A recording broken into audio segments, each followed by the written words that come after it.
I relate an awful lot to the Israelites. They were God's chosen people, the Jews. This was before Jesus had come to earth, so before Christianity, when there was only Judaism. He loved them. And through Moses, he rescued them from slavery in Egypt. It's all written in the book of Exodus. But they were still slaves at heart, and although free, kept worshipping Egyptian gods. God never forgot them, but they kept forgetting him.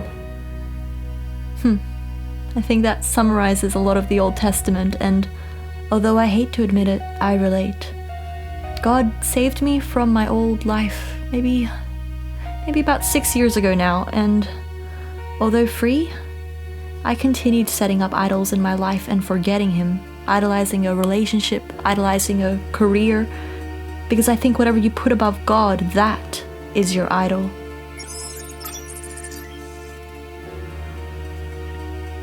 God had set his people, the Israelites, free physically, but he was now trying to free them spiritually.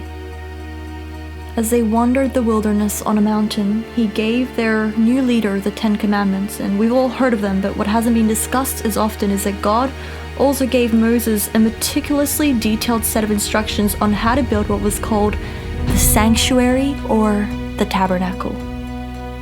A physical setup which would become the spot on earth in which God would choose to fill with his presence. The sanctuary God asked Moses to build was unique and to be filled with a set of very specific and strange artistic objects that God had basically asked the Israelites to make. A deeper study of these objects reveals that the objects are in fact symbols, each holding a very significant meaning, ultimately leading me to say that the sanctuary is the Creator, utilizing art and symbolism as a means of communicating to his creation. And what was the message? Well, it was the plan of salvation. It has been said, the entire system of Judaism is the gospel veiled. As a creative, I have a certain perspective on this. When I'm painting, I have in mind an abstract concept or an idea, or sometimes perhaps even just a feeling.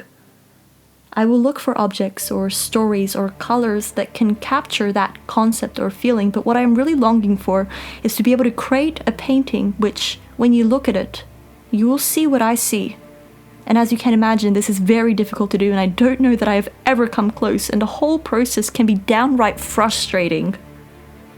But I believe that that is the hunger of the artist, or at least a specific type of artist. As it has been said, that it is the artists that teach people to see. I imagine God as a master artist. In fact, before I knew him personally when I was agnostic, I knew his creation all around me. I imagine him as a frustrated artist who dealt with rebellious Israel then and deals with, well, us today, trying to teach us to see his plan of salvation for Israel, but for us as well. And so on the mountain, the frustrated artist gives his faithful Moses the plan. In detail, he tells Moses to build a court with a tent in the middle. The outside space is called the courtyard.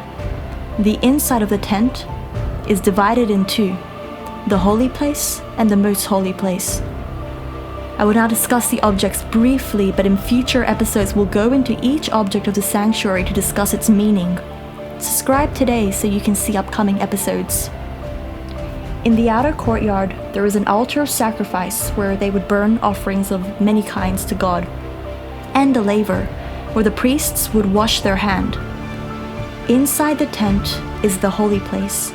There is a 7-piece candlestick that would burn continuously, an altar of incense, and a table of shewbread. And in the most holy place was the Ark of the Covenant, the 10 Commandments written on stone kept inside. In each video, I will describe a separate object of the sanctuary in depth.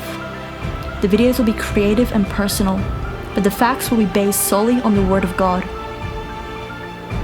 As I said, I relate an awful lot to the Israelites, returning to sins that God has already freed me from.